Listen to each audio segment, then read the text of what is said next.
Wow, video games are fun!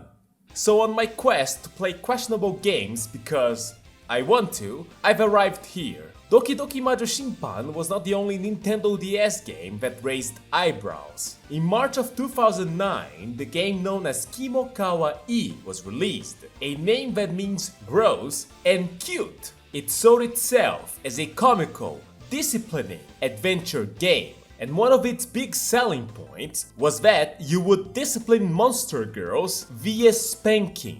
Developed by the 5-Powered and Basics Games Division 2, company currently known as Mages, this game also gained notoriety for its big increase in price in the used game market, currently going for a little less than 20,000 yen, which is around $127. So what sort of story does KimoKawaE tell?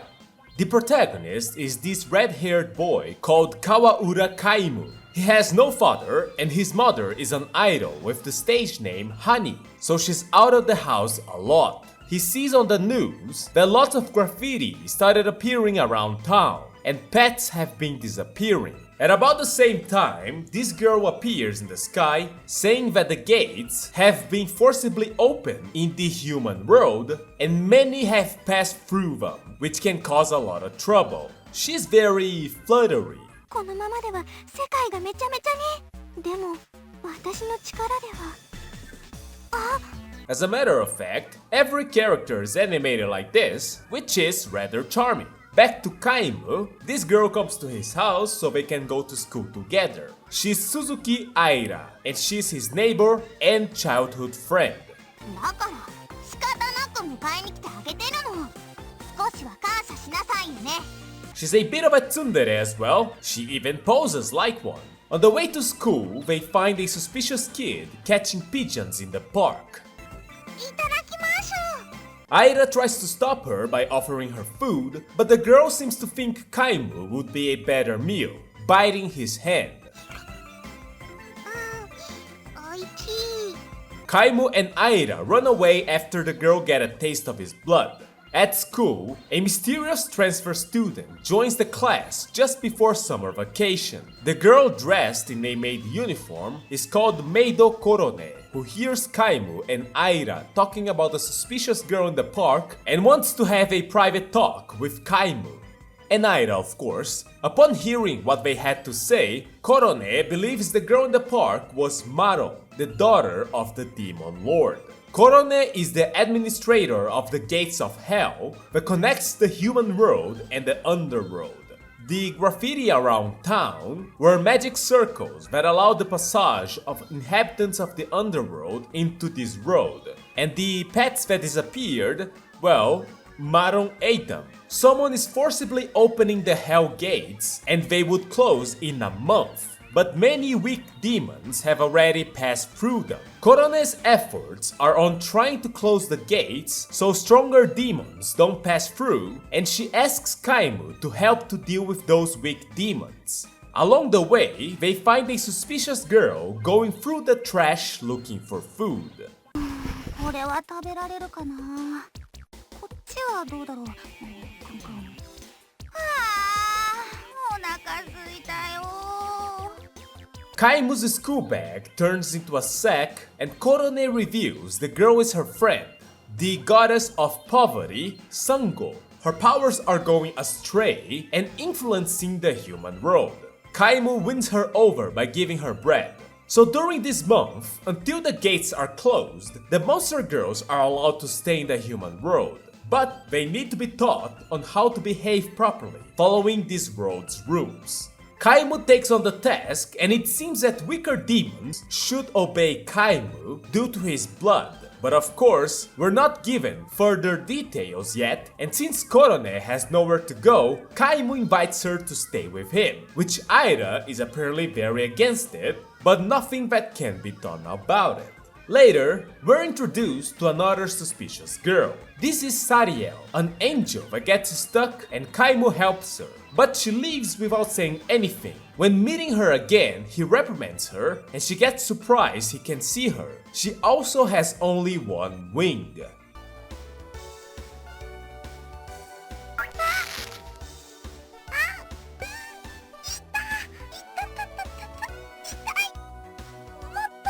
She's also kind of a masochist. Later, Kaimu finds a doll in the park who starts moving by herself. She starts talking and got tangled up when practicing ballet.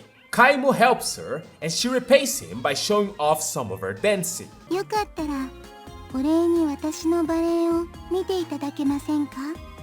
She's not very good at it, but she does her best. She also does a reference to attack number 1. はい。ですが、涙が出てしまいました。だって、女の子ですもの。And those are the monster girls that came to the human world from the underworld. And now we get to the main game part of KimoKawaE. It is a board game.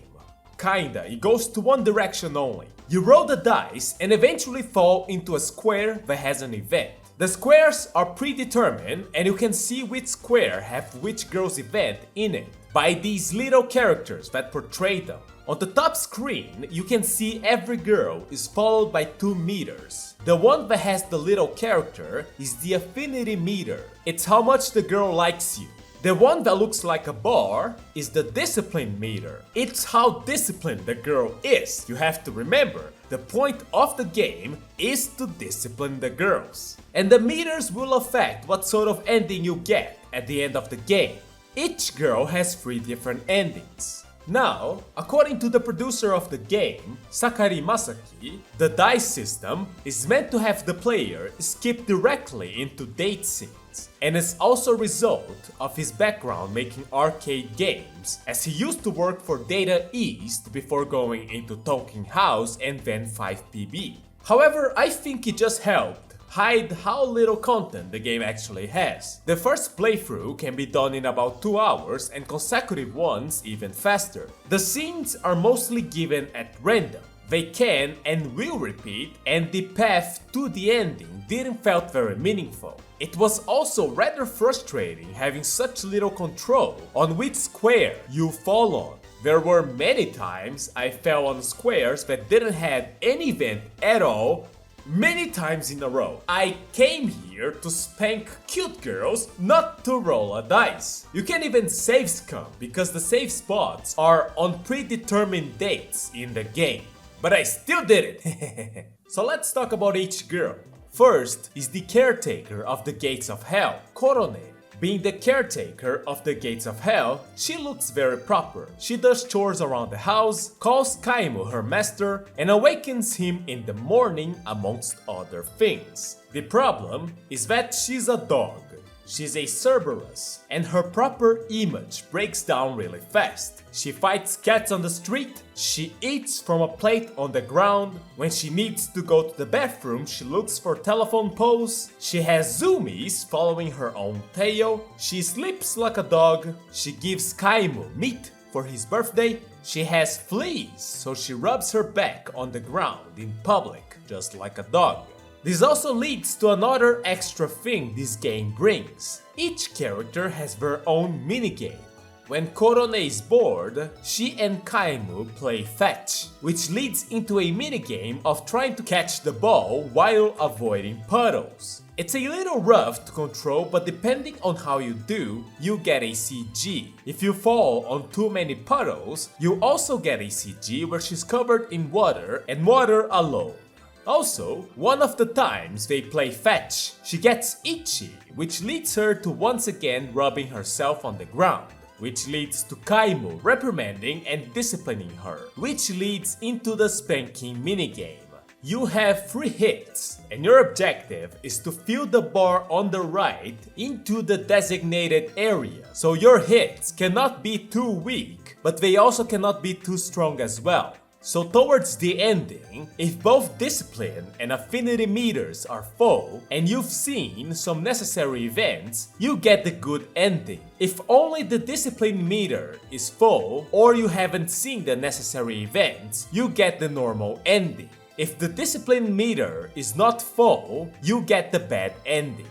Korone's necessary event is one where she's planting echinoderm flowers in the garden. So on her bad ending, Korone is unable to hold back the gate anymore. Something is prying it open, which leads to this guy trying to come through. This is Golem, and he is a very strong demon. I think he's kinda cute, but when you get to the bottom and just kinda gross, which makes sense. So the Aconitum flower is able to gather magic power, and Korone uses it to attack the golem. But the attack fails, so she decides that she has to close the gates by any means necessary. So she petrifies the gate at the cost of her own life. On her normal ending, Korone manages to send the golem back with her attack, but seems to have used all of her energy in the process. After the gates closes and every other girl returns, Korone remains in the human world, although she has reverted back into an actual dog, which Kaimu now takes care of. On her good ending, Korone borrows Kaimu's power to send the golem back, and she manages to close the gate as well. Kaimu is a bit confused how he was of help, but she keeps it a secret for now. Korone, who was supposed to have returned, opened a secret hell gate connected to Kaimu's house and starts going to school and serving him, which his classmates seem to have taken as a confession. And everyone is happy about it, besides Aira. For the goddess of poverty, Sango, she spends a lot of her time going around scavenging for food. The reason why she came to the human world was apparently in the hopes of having humans share their wealth with her. Despite her hardships, she's pretty much always in a good mood and very energetic. She's also very stinky. She both rummages through the trash a lot and hates taking baths, although she seems to be good at swimming from going to rivers so much to catch fish. She also has a lot of cavities because she doesn't like brushing her teeth and goes to cemeteries to see if someone offered any food for the dead. Of course, if she finds anything, she eats it. When Kaimu sees her rummaging through the trash again, he decides to punish her, which is when we get to see her spanking minigame.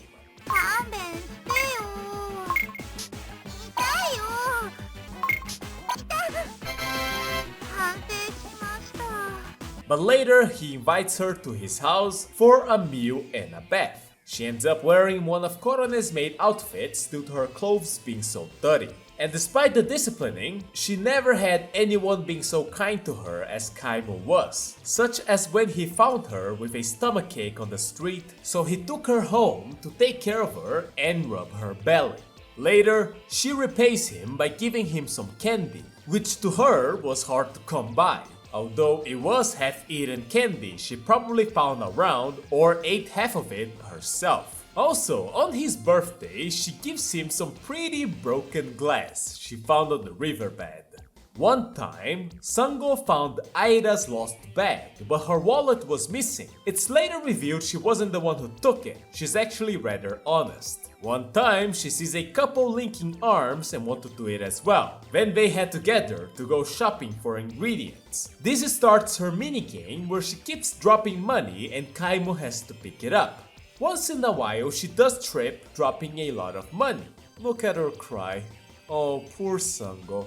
So her necessary events seem to be related to her awakening as a goddess. It doesn't seem to have happened yet. She carries a brooch inside her stuffed animal, which seems to be a family heirloom. It's the only thing they have left from when her family used to be rich, although she doesn't seem to know what happened for her to become like this. On her endings, she and Kaimu are going back home when they notice a man following them in his car. He is a huge fan of Kaimu's idol mother, and when seeing that Kaimu has a key to her house, he flips out and tries to kill Kaimu. Sango uses her power on the car, but only manages to affect one tire, and so the car does hit Kaimu, who awakens at the hospital with 3 broken ribs and a broken leg.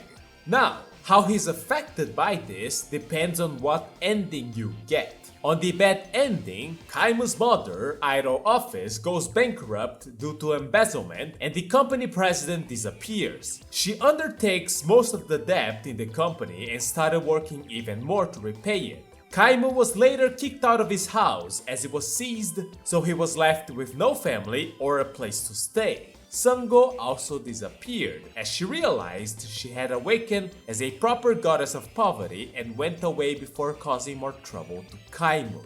On her normal ending, Aira's house was wrecked by the car and Sango gives Aira her family heirloom due to her powers having changed the direction of the car. Later, it is shown that Sango and Kaimu have been doing part-time work to repay for Aira's broken house. On her good ending, when giving Aira her family heirloom, she and the brooch start glowing. On a later date, it is revealed that Aira and Kaimu received a ton of compensation from the stalker's family, and Kaimu's mother's secret got out, and in the end, the three of them happily lived together, as Sango started living in the house as Kaimu's little sister, and apparently awakened to being a goddess of wealth. Doris is a puppet, a doll. She frequently breaks down as the rubber bands holding her together come loose and is frequently taking care of her doll parts, replacing them as she wishes, like buying eyeballs from a magazine. One time she also let Kaimu paint her a new face, and she gave him one of her arms as a birthday gift. Her minigame comes from when she tries attaching too many parts on her and becomes immobile, so Kaimu helps her with it. It is a simple dress-up game with the objective of turning her back to her original form, but there are many different clothing combinations that gives you special CGs. Senta, Ojo-sama, military. Actually, that's all of them. She gets easily moved by stories, crying from watching movies and reading manga, and yearning for many things she saw on those stories, such as having picnics despite not being able to eat.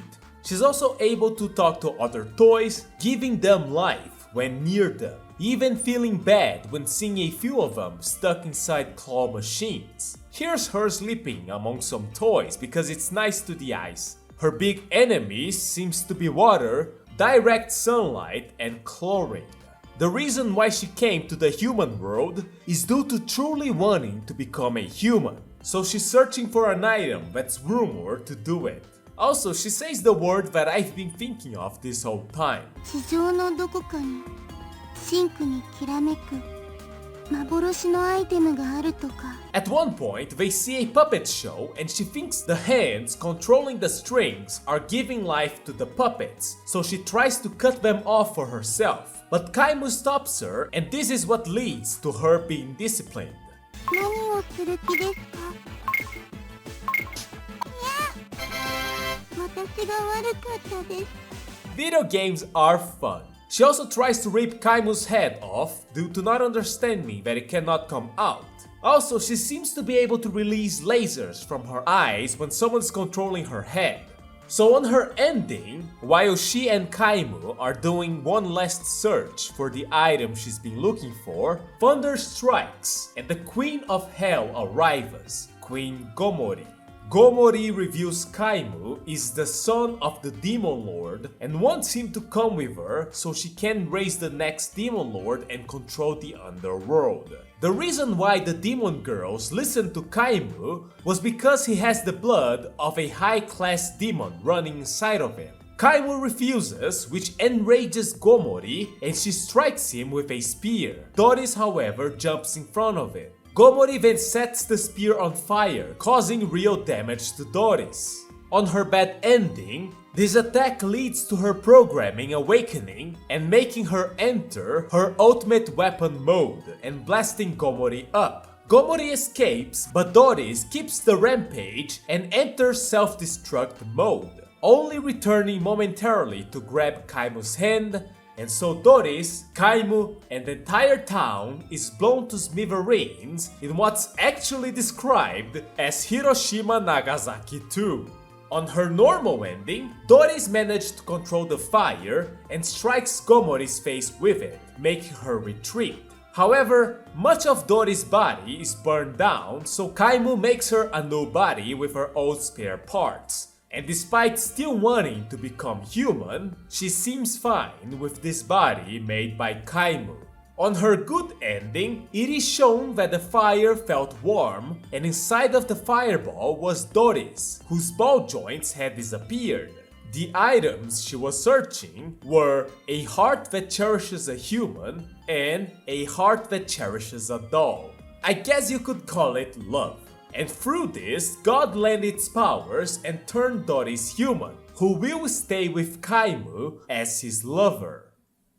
On Maron's route, she's frequently looking for something to eat, but not normal food, meat, either living or rotten. She doesn't seem to like to eat anything else, although she does seem to like shaved ice without syrup. Maron is a ghoul, and she's the daughter of the Demon Lord. So throughout her route, she's frequently attacking Kaimu, trying to dig up corpses to eat, trying to eat animals in the zoo, and trying to eat Kaimu's pet bird.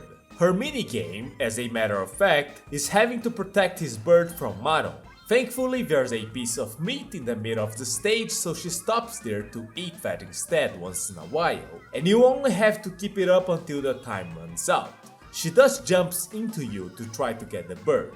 On Kaimu's birthday, it's not specified what she gives to him, but it's not hard to guess. So the reason Maron came to the human world is because she's looking for someone of her lineage. Although she forgets about it most of the time due to hunger. She has a pendant that would react to that person. But as the days passes, she becomes attached to Kaimu. They even start playing together as well. One time his bird disappears, and this time it's easy to accuse her, but turns out that she didn't do it, and even falls on a pond trying to get it back for Kaimu.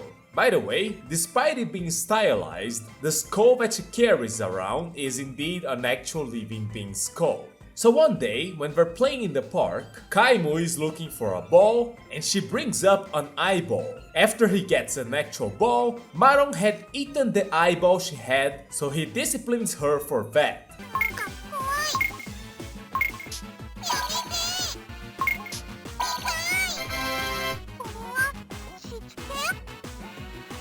After that, they play catch, but when Maron chases the ball into the street, a car comes and Kaimu shoves her out of the way. He is fine, however, suddenly, there are wings growing out of it. Her pendant reacts to Kaimu, who ends up being who she's looking for, the son of that hateful Sariel, which makes Maron run away for now.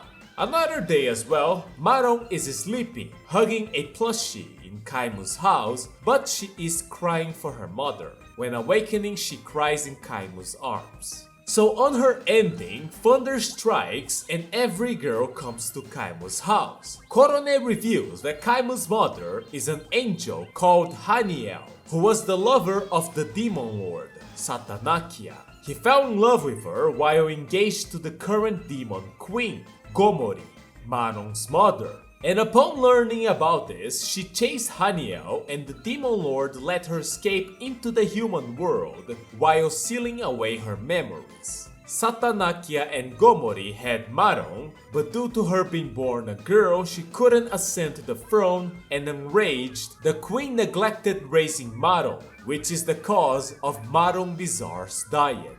So Gomori arrives at Kaimu's house, and the first thing she does is scream at Maron. その息子ならここに。ここに？どうして分かった時点でさっさと処分しないわけ？まったく全然役に立てないわね。ごめんなさい。Oh no, she's so mean. そこで私は次期魔王候補のお前のことをマロンに調査させたんだ。それなのにこのバカ娘と来たら調べは進まないわ、調査結果も上げてこないわね。Oh no, she's so mean! She came to recruit Kaimu to become her adopted son to control the underworld, but Maron wants to stay here and live with Kaimu, and Kaimu feels the same. He doesn't care about governing hell. Gomori, enraged, summons the golem, and it is here the endings start branching. On Maron's bad ending, the group had no way to stand against the golem, and Maron is forcibly taken back to the underworld. Aira and Kaimu awaken in a hospital, and every other girl were gone, and they had no way to know what had happened to them.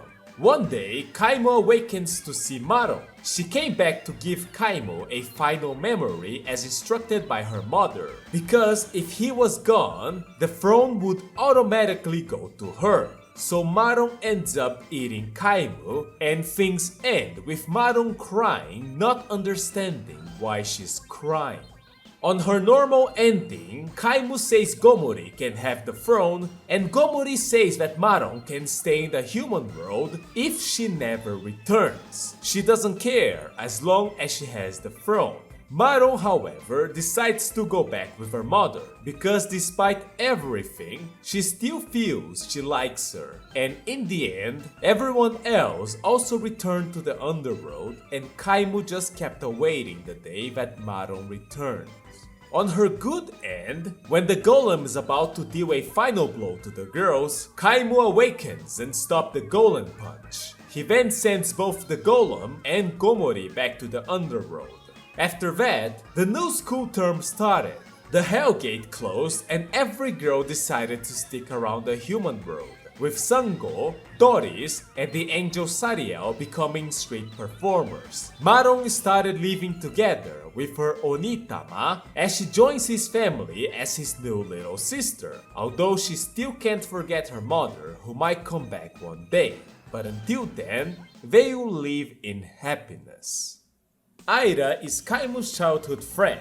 She's normal, and she stays normal. She has bad handwriting, she's bad with bugs, she's not very good at cooking, she's normal. And on her route, Kaimu and Aira just play around a lot and go on a lot of dates, you could say. One time they go to the pool and she doesn't want to warm up, so Kaimu helps her and that's her minigame, helping her stretch by tapping the screen and getting the bar to where the cat is and making it stay there. It's nice, I guess. So she's a standard tsundere who gets very jealous when Kaimu talks to or about the other demon girls, although she is friendly with them as well. She barges into his house and wants to sleep with him once in a while. Here's her sleeping CG just for the sake of it. When she gets jealous of Korone when Kaimu tries to teach her how to eat properly, if you choose to scold Aira, Kaimu disciplines her with spanking, even though she is just human and there is absolutely no need for this to happen. ねえ、まだなの？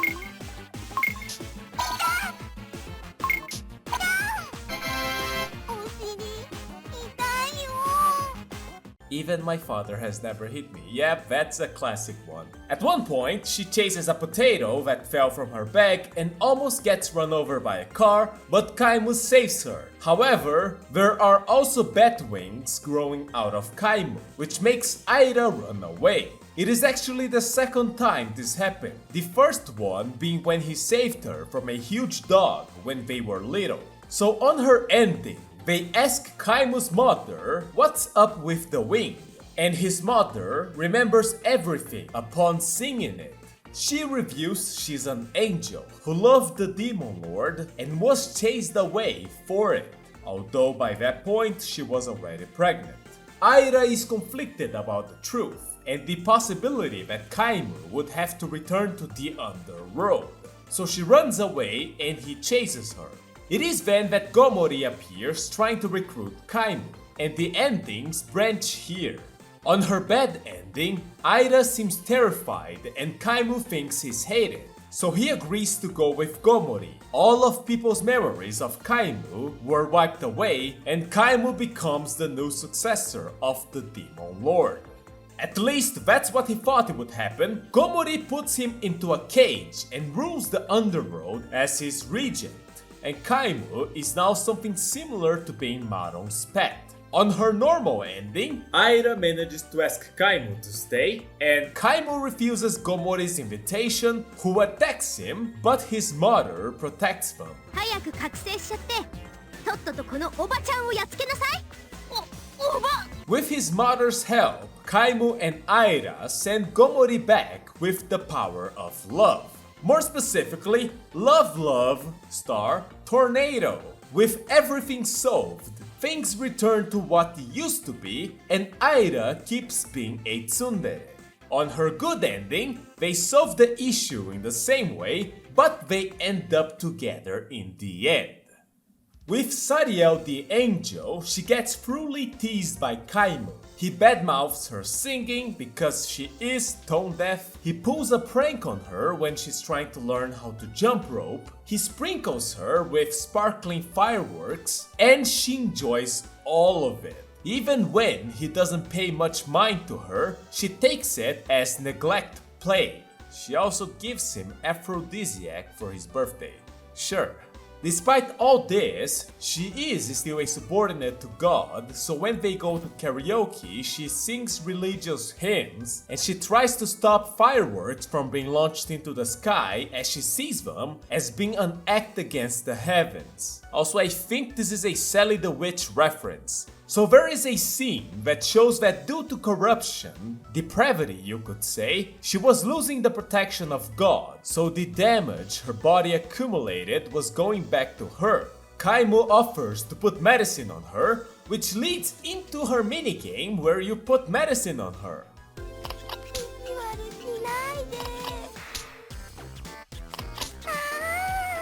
It is an incredibly basic minigame of tap the medicine then put it on her, which is kind of fun when it's done to a cute girl. Video games are fun. There's also a scene where we're taking the metro together and it starts getting very packed. Kaimu tells Sariel to sit down when a seat gets free, but she decides to dash into it and shout she got the place, which leads to Kaimu punishing her.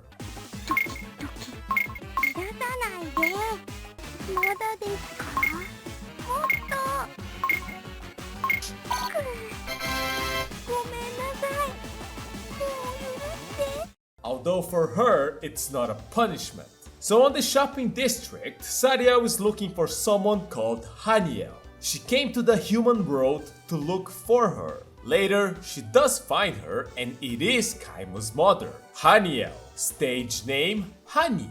And so she chases after her. Sariel broke a few rules to come to this world looking for her, but when Kaimu questions her, she doesn't want to talk about it. Kaimu starts threatening her as he feels he has a right to know, but...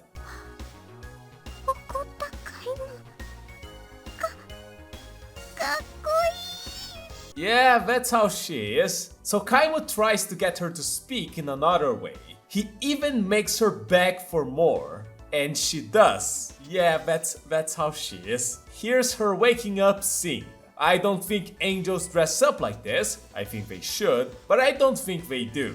So on her ending, Sariel reveals to Kaimu that Haniel is the angel that stole her wing, making her into a fallen angel. This happened while Haniel was being pursued by demons, led by Gomori, who appears in the middle of the explanation and wants to recruit Kaimu to reign the underworld. After he refuses, she gets mad for being ridiculed by both son and father and deems Sariel unhelpful for not doing anything despite her enemies standing right in front of her. Gomori opened the gate for Sariel so she could take revenge on Haniel with her own hands. And it is here that the endings diverge. On her bad ending, Gomori orders Sariel to kill Haniel, and she becomes unable to oppose that, preparing an attack to kill Haniel, who's left inside the house. But Kaimu tells her not to go, and both her orders interfere with each other, and Sariel uses the opportunity to direct the attack into herself, unable to kill nor forgive Haniel. With the last of her powers, she sends Gomori back and everyone's memories get wiped off of what happened, besides Kaimu's. On her normal ending, Gomori summons Golem to deal with Haniel, but Sariel doesn't want to hand Haniel's fate to anyone else, so she tries to stop the Golem to no avail. The Golem, while playing with Sariel, reveals that the one who ripped Sariel's wing was actually Gomori, to make Sariel create a grudge towards Haniel. With the cat out of the bag, Gomori taunts Sariel with her ripped off wing, and Sariel can't do anything against someone as powerful as Gomori, so Gomori heads to kill Haniel. This, however, enrages Kaimu, who awakens his powers and sends Gomori and the Golem back to the underworld. Kaimu retrieves Sariel's wings, and Haniel awakens from all this commotion, and her memories return from the released energy. Haniel forgives Sariel for her assassination attempt and arranges so that Sariel and Kaimu are able to live together in the human world. Sariel brings Kaimu a letter from the Demon Lord, but Kaimu doesn't care about it since he never saw his father and prefers paying attention to Sariel. And so they spend their days together as Kaimu teases Sariel. On her good ending, Kaimu's mother, having her powers reawakened, purifies Sariel back into becoming an angel. The only problem with the purification though is that it also purified her clothes. Hallelujah! So they all head to the underworld and bring back the Demon Lord Satanakia into the human world, who happily agreed to come since his beloved Hani went to get him in person. Gomori was sealed on a castle tower, which Maron is happy about it since she can see her mother anytime she wants now, and the throne was handed to Maron, with Korone acting as her supervisor. In the human world, Haniel made her relationship with Satanakia public, and they made Sariel to be his daughter, so she became Haniel's adopted daughter. And so, Haniel and Satanakia start living together in the house alongside their kids Kaimu and Sariel, who also start their own lovey-dovey life together. That's the end of Sariel's route, and those were all the endings.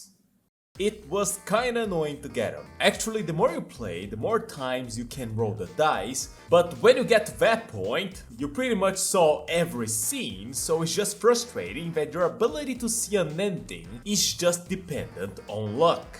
Now, I actually enjoyed the endings, I just didn't think the middle part was that well done, but there is something that calls my attention a little bit more than that.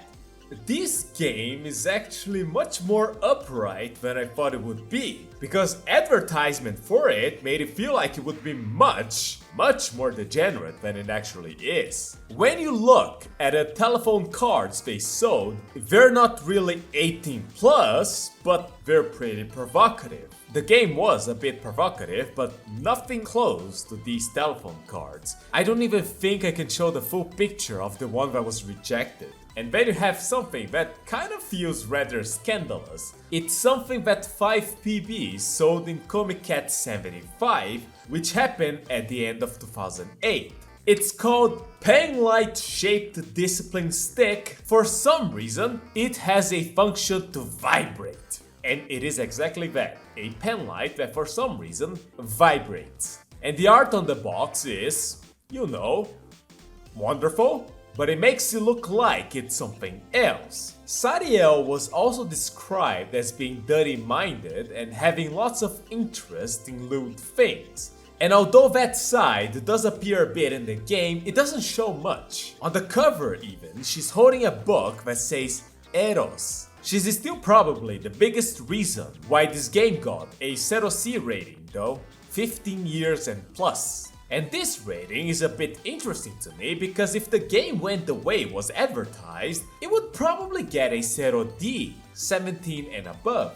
The game was meant to be released in Christmas a little before KimoKawaE 75, but it was delayed until March, and I saw some people speculating that the reason for this is that they got in trouble with Nintendo or Zero and had to modify the game a bit. The growth factor as well seemed to be meant to be the idiosyncrasies of the characters. This girl acts like a dog, this girl is stinky, she doesn't bathe, this girl is a masochist, but to me that just makes it nice. I thought they were positives, and that's when I realized what's adding to the growth factor, it's me the player. This comment I found describes it very well. In what way is this gross? When the screen goes black and the player's face is reflected on it. Korone was also seemingly described as liking smelling shoes, and the cover shows that as well, but I don't remember that ever being portrayed in the game. I might have missed it, or there were changes made to the game. There also seemed to be rumors a bathing minigame was planned, but I could not find anything about that one. So the game raised lots of expectations due to the discipline factor, but when it released, people were a bit disappointed by it. One of the selling points, the spanking, was a bit underwhelming, and you could finish the game without doing it. The game is fully voiced though, besides the protagonist's lines, of course. Even secondary characters and some background people would get voices as well. これってもしかして愛の告白？コロネちゃん、俺狙ってたのに。 This feels impressive for a Nintendo DS game, and they got many established voice actresses for it. いい天気ですわね。まあ、カイムさんは青空を見ても気分が高揚しませんの？面白かった。ゾンビがピヤーン、ボタボタ。あと犬の目がピローン。寂しい。わあ、それまだ食べるの？捨てちゃダメ。まだそこの方に小さいのが残ってるから、それは捨てちゃダメ。失礼な。私はちゃんと清潔で潔癖で純潔です。そしてめくるめく真夏の夜の夢。私としたことがなんてことを。やっぱり生の目が一番魅力的ですね。今度カイムさんとお目目の交換をしてみたいです。約束してなくてもそういうのはちゃんと察知して。待っててくれてありがとうくらい言うのが筋でしょ。そうよ、男として当然の義務よ。There were too many repeated events. Going to the movies, ones where two characters are doing handcrafts, playing a game, or cooking, and you have to choose a side. There's also one where two characters are fighting, the reason is not specified, and you have to scold one of them. And I find this one interesting because if you scold Sariel, she likes it and her points go up. In the middle of the game, they go on a trip for school. They go overseas, or to the mountains, or they stay locally. The thing is, if you choose to travel, the events on the board are still happening in the original town. In places like Kaimu's house even. Nothing changes besides extra events happening in the travel location. So I told you that the game is currently around 20,000 yen. But it wasn't always like this. According to Famitsu, it sold 4,200 copies, which I don't know if it's great, but I don't know if it's bad as well. It originally cost 5,040 yen or 7,140 for the limited edition that came with a keychain and a drama CD, but that price plummeted. One blog shows that the writer bought KimoKawaE 4 years after release in 2013 for 1,500 yen, less than a third of the original price. This DL site blog post claims the writer found a copy of the game in a bargain bin in Softmap in 2014 for 500 yen, less than a tenth of the original price, and it was the first edition even. If the Pixiv article of KimoKawaE is to be believed, the price of a used copy in 2017 went for a single yen. Before shipping, of course, people wanted to get rid of it. But by 2018, people noticed the limited supply and the price rose back to its original price. And by 2021, you could see it going for 69,800 yen, which was about $635 at the time. Absolutely ridiculous. I don't have a picture of it going that high, but I got this first edition sold for 60,000 yen, $540 or something like that. But now it has stabilized at around 20,000 yen, a little bit less than that. Not priced high due to being a particularly amazing game, but it is a notable game. So I'm going to talk about a few other things now really fast. KimoKawaE also got a manga released, drawn by the character designer of the game, Amimi, and it seemed to have went in a more comedic route, and I want it. I think the general visual style of the game to be wonderful. It's all very colorful, it's all very fun. When you choose which character route to go towards to, each one of them have their own background, which is rather charming. The soundtrack as well is absolutely wonderful. Every song in this video came from that game. They rewarded players who managed to get the good endings of the game. If you wrote down the big text in the good ending CGs on the website, you will be allowed to download wallpapers of that character. The only problem though is that Amimi was late on finishing them, so Maron and Aira's wallpapers never ended up available on the site. I found at least one guy who was sad he wasn't able to get it. However, later she found the files on her computer, so for us, even if we don't have the password, we can go to her Pixiv and look at the wonderful wallpapers she drew. And lastly, and this is just a pure deviation, I was reading this interview with the producer of the game, Sakari Masaki. He went from Data East to Tonkin House, and that just sounded so familiar, so I looked a little bit into it, and I found one guy claiming that he and Watanabe Akio had a failed Janken game in Data East and later went on to make consumer games for Tonkin House. And I don't have a direct source for this piece of information besides what this person is claiming, but if it's true, what an insane coincidence that the person responsible for KimoKawaE is also behind Janken game Achimuitehoi, which I just looked into. Once again, of course, if this piece of information is true.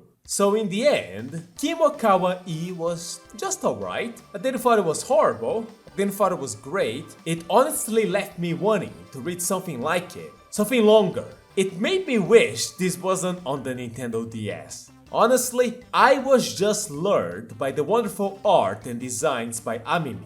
It has happened before that I picked something up just because it has cute girls on the cover, and it will happen again. It is simply the kind of man I am. Sariel was my favorite, followed by Doris. That is all I have to say. If you enjoy my videos, please support me on Patreon. I will thank all of my patrons now. Thank you Dark Rose, thank you Vederepi, thank you Fro116, thank you Autope, thank you Rassays, thank you Salty Taro, thank you Kylie Dragonfruit, thank you Chasa, thank you Alari, thank you Octavian Mihai, thank you A Friendly Danger, thank you Meow Mix 64, thank you Claudia Kaplan, thank you Sauce, thank you Gangsan, thank you Hobby Anon, thank you Vic Boss, thank you Sat, thank you Lime Phoenix, thank you Titan, thank you Voar, thank you thank you Aoche, thank you Ultra Cat Flap, thank you Waisa Hell, thank you Gillice here, thank you Rocky, thank you Moon Bunny, thank you Melmon, thank you Sergeant Rock, thank you Juzi-san, and thank you Kawanerio and Kawanerina. If I mispronounce your name, Spanking, I guess? Yeah, how about we don't do that?